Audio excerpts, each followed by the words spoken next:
Things you wouldn't understand. Things you couldn't understand. Things you shouldn't understand. Hey! We're recording the podcast! Shut up!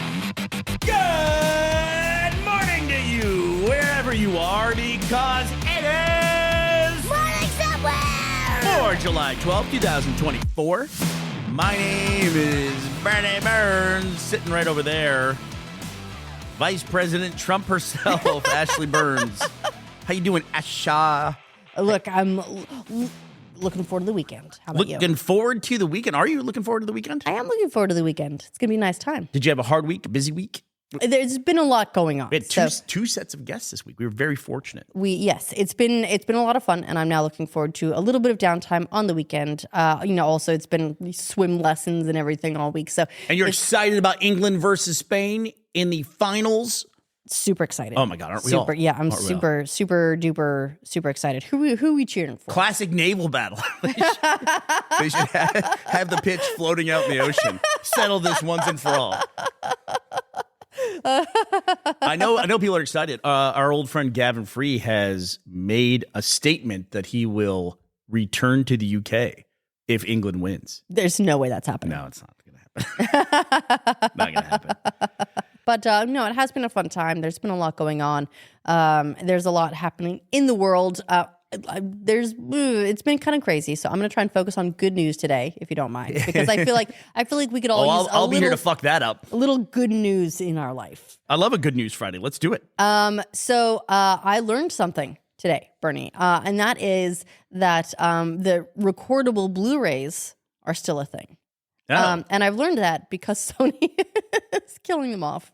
Oh, hey, that thing you thought was gone? Yeah, we're getting rid of it. Yeah, so it's quite interesting. I guess Sony has been doing a bunch of different like several different grades, like sizes of recordable Blu-rays, and they have, they said in an interview with, I think, AV Watch, that they are going to ramp down production on those and phase them out, probably because no one uses them. Yeah, can I say, I don't feel like this should have been a press release. They probably should have just called the 5 people that are still doing this and said, hey, we're not going to be doing this anymore. Well, I mean, I guess technically speaking, it wasn't a press release. It was in response to a question in an interview. But I didn't realize that they have like this one place in Japan that's still doing these different. They have quad layer recordable Blu-rays now. I had no idea.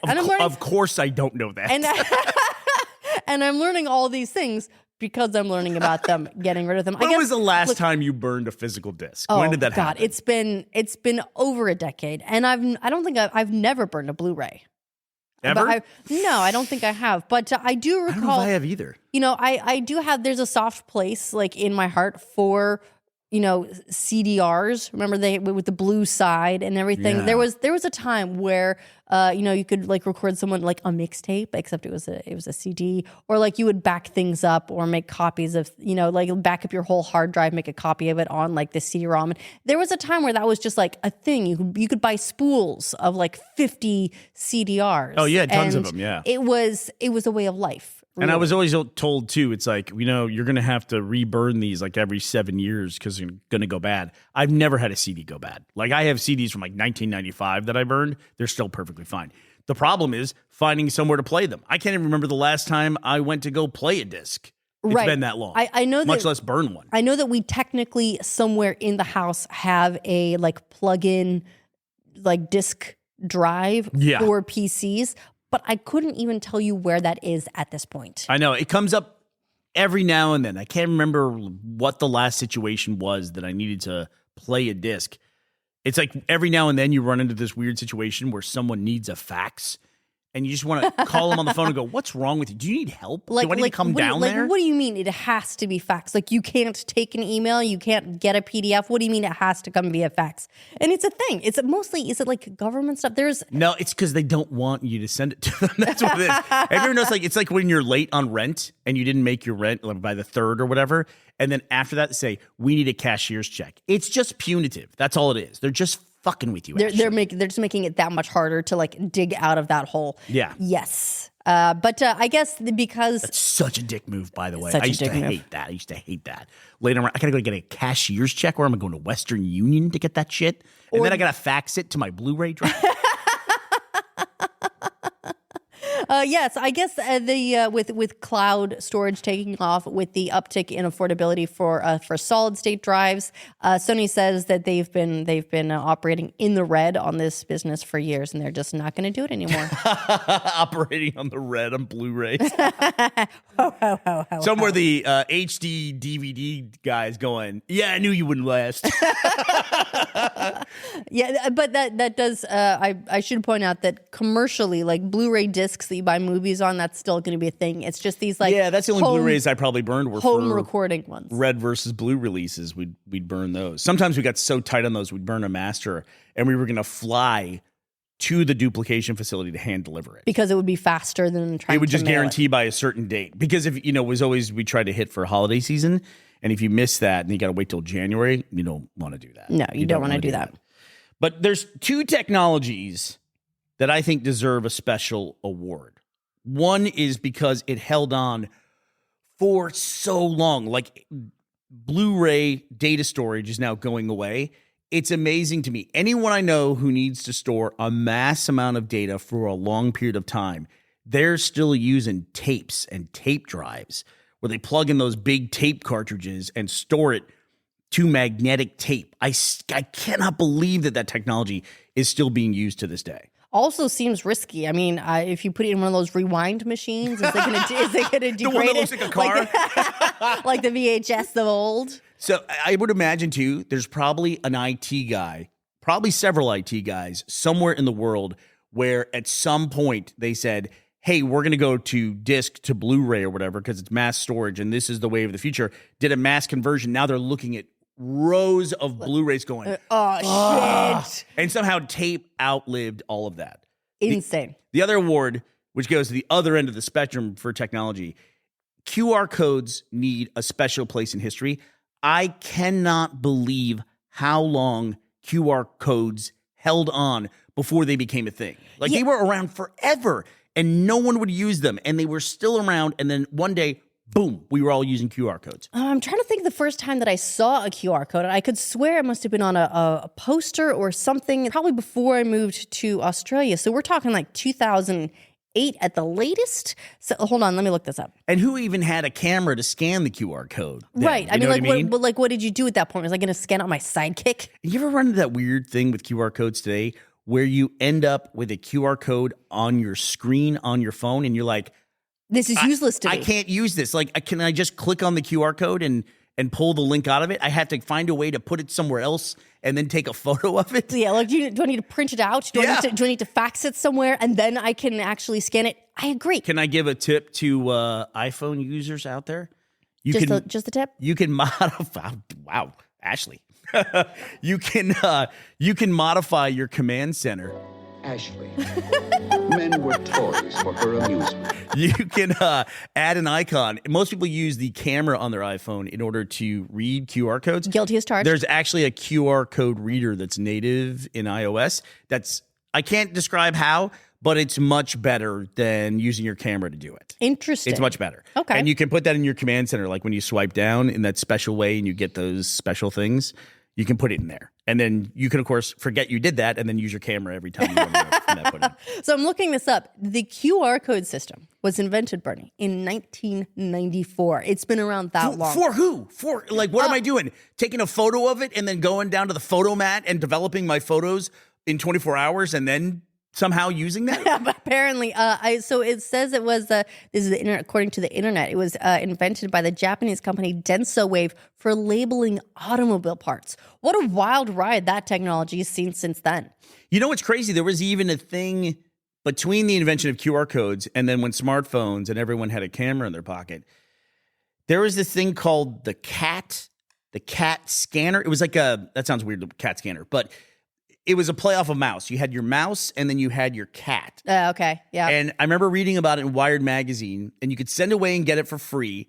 And then you had this little cat scanner thing. It had another name, but you would scan these little codes that they would put in magazines. That was the plan. And they must have manufactured 1 billion of these things to send them out to people for free, like AOL discs. And it was a way to read QR codes, essentially, before QR codes had really caught on. So I'm looking at this. It's called the QCat. QCat, that's it. And it's QUE, right? Yes. So it's a cat-shaped handheld barcode reader. It was Yeah, given away it looked like a cat. free to internet users in 2000 by the now defunct Digital Convergence Corporation. And then by like the end of 2001, they were no longer, like it was already on its way out. Barcodes were no longer being distributed for the device.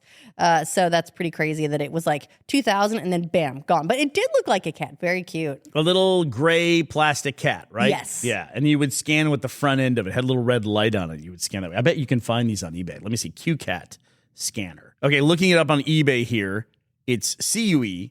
I thought it was QUE. It's CUE cat barcode scanner. You can get one for $2.39 right now. $2.39, and it's a whole package and everything. It's a bargain. Here's the question: is what do you even plug it in with? Like, are there even inputs on PCs now that will take that? I believe it's a PS2 input. Nice. Yeah. Nice. It doesn't mean PlayStation 2. There was an interface that mice used to be on the back before USB called PS ports. And was this like the purple round thing or the green round thing? Anyway. Am I remembering this right? Was it called a PS2 port? That sounds right. I'm looking at this here. Wired Magazine mailed over 500,000 of the free devices as gifts to their subscribers. So this is just step back in time is what this is. Sorry, yeah, I got derailed by internet history there. Good memory, by the way, the purple and the green, because the mouse was green and the keyboard was purple, and they were PS/2 ports.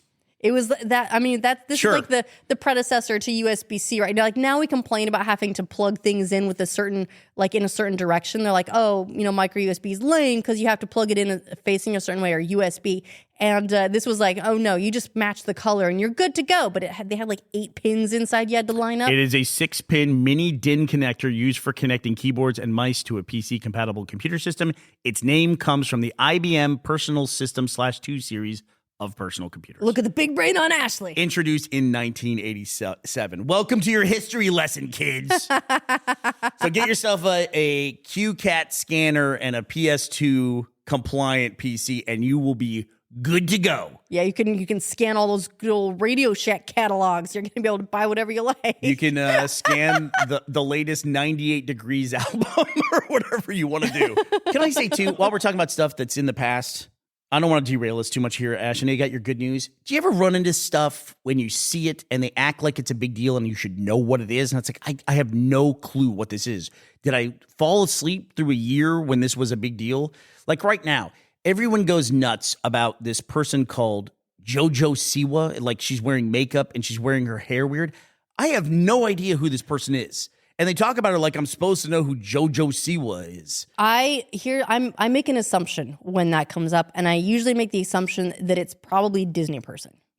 Probably a good call. That it's probably a Disney princess of some kind. And that's why it would probably be interesting that she's changing her hair or wearing Kiss makeup or whatever the fuck she's doing. Right, because that is something that Disney princesses also do when they hit like 18 or whatever, and they're like, I want to make big girl music now. And they all have to like go through. Christina Aguilera famously did it. Yeah, it's weird. It is a phase. Yeah, and it's like they have to almost like go overboard with like the sexualization, like, and being kind of like or just weird. some wild stunt. Yeah, some wild stuff. Something to break the nice teenage girl image. Right. They've got to like shatter it and then put themselves back together and build an adult image. But then you get movies like Showgirls, and it's great. Yeah. I know you're a big That would be a good media club. We have done no media clubs. We have to do a media club. All right, for the Patreon. we'll sit down and we'll do a media Can I tell you club. the other thing that I don't know what the fuck it is, and people act like I should know what it is? Go ahead. I see all these YouTube videos. If you look up Orbeez on YouTube, they have 1,000 Orbeez. We built the biggest backyard water slide with 20 million Orbeez. What the fuck is an Orbee? What is this thing? I don't know where they came from. They definitely came after my time as a kid. But before the time that I had kids. Are they So just making these things for there's a pretty YouTubers big- at this point? No, They just maybe. make them by the billions for YouTubers? I don't know what the original use of an Orbee is. I don't know either. And I'm supposed to know, I guess. Maybe bath toys? Who knows? Who knows? Anyway. Who knows? But Enough of that. all right, let's talk about stuff that's happening now instead I of like stuff that that's happening in the 90s. I acted incredulous about that after talking about PS2 ports and QCat scanners. Like, what is this wild technology? How dare they? How dare they? Okay, but in current news, and this is good news, I promise, sort of, or it has a happy ending. But it sounds a little bit scary at first. Lightning round. Lightning round. Oh my God. And that is that a Chinese tourist in Japan was swimming at a beach and has been swept out to sea. She spent 37 hours at sea. Yikes. She was found 50 Yikes. miles off the coast. But the important part of that, Bernie, is that she was found. A passing tanker saw her. Some of the guys on the tanker jumped in, got her, and rescued her. So she was rescued 50 miles off the coast after 37 hours. She was in like a floaty ring, which is probably one of the reasons that she made it a full 37 hours. And also, honestly, probably one of the reasons that they could see her, because seeing, like, just looking down and like seeing someone in the ocean is not a thing that happens. No, that's like a miracle unto itself. Like whenever they show the helicopter looking for someone in the ocean and then they cut to the ocean, you're like, oh yeah, you're not going to find anything in that. That's a miracle that she even got close to it. I feel like I could go right by a tanker and have no hope anybody would ever see me. Yeah. Also, can I just say, can I give notes? Let's do notes. You're telling me a couple sailors saw in the water a woman in the water in the middle of the ocean in trouble and they jumped overboard? What are you guys, amateurs? Have you not read any of the myths? What the fuck's wrong with you guys? I mean, good job, but come on. You don't think the guys on the tanker are up on the Iliad and the Odyssey? This is classic siren behavior. All this is a new methodology that sirens and mermaids can use now. They just get the pink floaty ring, and people will just jump overboard and help you out. But it worked. They rescued her. She got picked up, and the Coast Guard came and got her from the tanker and took her on board, and she's okay now. Which is so. This is where it has a happening. That's amazing. That is not something that you can count on happening very often. But stuff is really scary too. Like, have you ever been caught in a current in the ocean before? I have, yeah. So I was caught in a rip wall, swimming on a beach, and it's Is that what they call it in Australia, a rip wall? It was a rip tide. So I didn't realize. I dived under the water, swam around, I came back up, and I was so much further from the shore than I should have been. Yeah, that's scary. And that's a very, very scary thing to just suddenly have happen. And the common guidance being, if that ever happens to you, don't swim against the tide, swim across it. So you swim sideways. Although we did a sexy Australian lifeguard come to your rescue? Tragically, no. I just had to go. I got caught in one. And swim my way out. In the Gulf Coast in Galveston, they just have a current that always runs parallel to the ocean, or to the shore, I should say. I mean, you've had this before, right? Like you walk directly down from your towel and you get into the water. And then after about 30 minutes of swimming, you're somehow 500 feet down the beach from where your towel is, right? That's a normal thing? Yeah, no, I'm looking this up. I'm not super familiar with that type of current. I know like drifting along a little bit is fairly common, but according to a quick look at the internet, when a wave reaches a beach or coastline, it releases a burst of energy that generates a current which runs parallel to the shoreline. Aha, that's you. This type of current is called a longshore current. No, that's not what we called it. We just drifted down. I got caught in one that was really bad. So we were on a beach where further down the beach, there was like an inlet where the water went in and even a bridge crossed over it, almost like a intercoastal thing. Okay. And we just were suddenly like moving really fast in relation to the beach, and we tried to fight it. At one point, I was like holding on to a bobber from like a crab trap. I don't know what was at the bottom of it, but I was holding on to that. I was with three of my friends, and your instinct is to fight it, and that's not going to work. Like you cannot outswim a current like that. Yeah. And eventually we just gave up, kind of huddled up, and just agreed to float along until we got to a point where the current was slow enough to where we could swim to the side, and we did that. We ended up going under the bridge. It was a tall bridge. It wasn't any kind of, aside from the wearing ourselves out, there was really no danger if we just didn't panic. But yeah, it's wild. Like when you find yourself moving in water, it's very confronting. It shows you how small you are in relation to the world. Did you ever see that video of the old couple who were like visiting the beach and they're walking away and you just watch this wave come? And it doesn't seem that bad. They're in like a kind of a rocky little enclave. Mm-hmm. And then the water comes in and gets up to that really dangerous, like knee level, thigh level. Okay. And it knocks them over and the lady recovers. But the guy fights for a second. And then he just like, it's the weirdest thing. This old dude just gives up. Like he goes flat, like a plank of wood. And he just floats straight out, like straight away as the water recedes. And he just disappears from sight. And I think a bunch of dudes jump in and save him, and she's in a sheer panic. Of course. But watching that dude just like this is my life now. My planet needs me. And he just goes, woo, and he floats away out of sight. It's like Joe Biden at the Democratic National Convention. Nope, don't even start. Sorry. Can I just say, not to get political, just to analyze like win-loss stuff. There was this disastrous press conference yesterday where he called Zelensky President Putin, and then he called Kamala Harris Vice President Trump. Anyway, it's going to be scrutinized nonstop between now and the election. I just think at this point, I'm going to say this.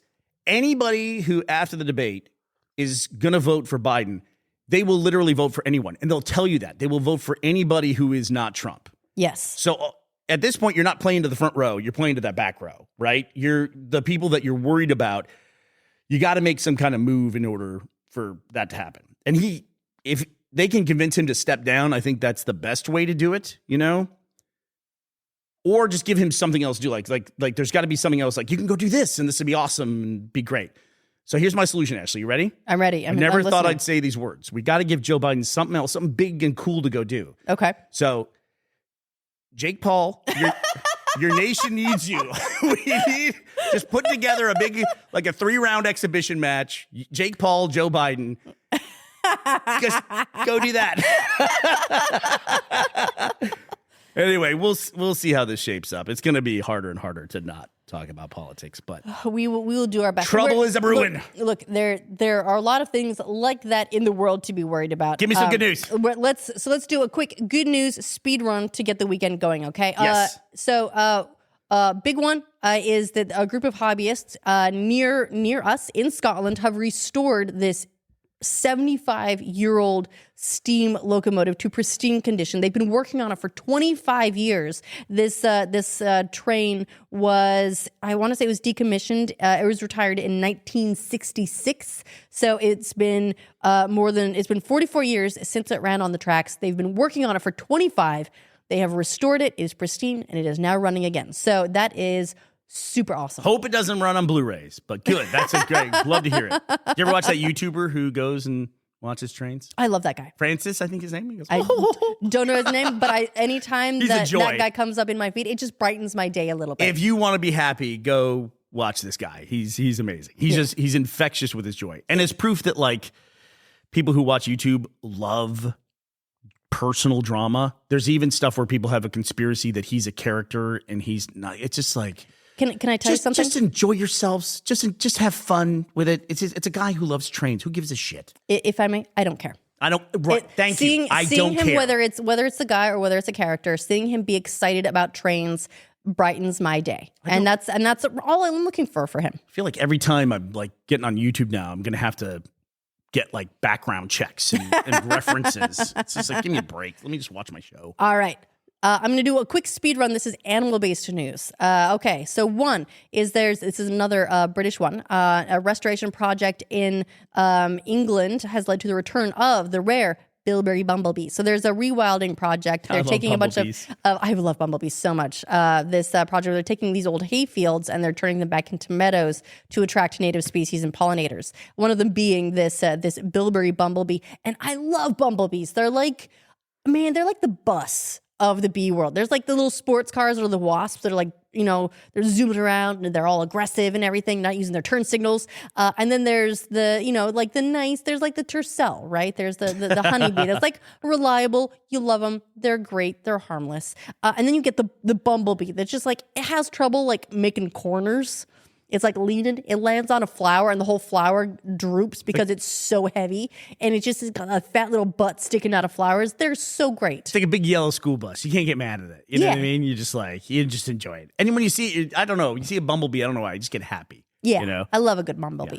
Yeah. Also, there is a project going on right now to reintroduce Yosemite toad. This toad's population was severely damaged in a wildfire like over 10 years ago. And the San Francisco Zoo has been basically breeding these toads and getting them ready for reintroduction to the area to bring that population back up to its original levels. That's awesome. And that's just started. That's underway. So they've just dropped their first. I guess I'm just picturing them like airdropping toads in with little parachutes into this area, and they're going to be doing that for the next couple years. And the last one is that a new study of dingo DNA in Australia has established that they are actually not just wild dogs; they're actually related to like ancient canine species. I think the previous theory was that they were, basically settler dogs that went wild and basically became an invasive species in Australia. And while they are pests to a lot of farmers, like sheep farmers and things like that, it turns out they're actually ancient native canine species. So that's a really cool thing for them to learn. It may also lead to them being classified as a protected species because they are native. Oh, okay. So the classic Australian dingo gets to live on. Correct. Because of its protected species. Well, yes, because I think they get hunted quite a lot by the farmers. Well, because they hunt the farmer stuff. It could have something to do with that, yes. There'll be some farmers that are upset about it, but we'll figure out a way to deal with it. Yeah, but it is cool to learn more about the species and its DNA and how they came to be. So that is my good news speed run to take us into the weekend. That's fantastic. All right. Well, good luck to England and Spain in the championship match of the Euros this weekend. Anyone to thank for today's episode, Ashley? Yes, I'd like to thank Jacob Cost, Juan Carlos Martinez, and Chandler Koslowitz for sponsoring this episode of Morning Somewhere at patreon.com/Morning Somewhere. All right, well, that does it for us today, July 12th, 2024. We will be back to talk to you on Monday. We hope you'll be here as well. Bye, everybody.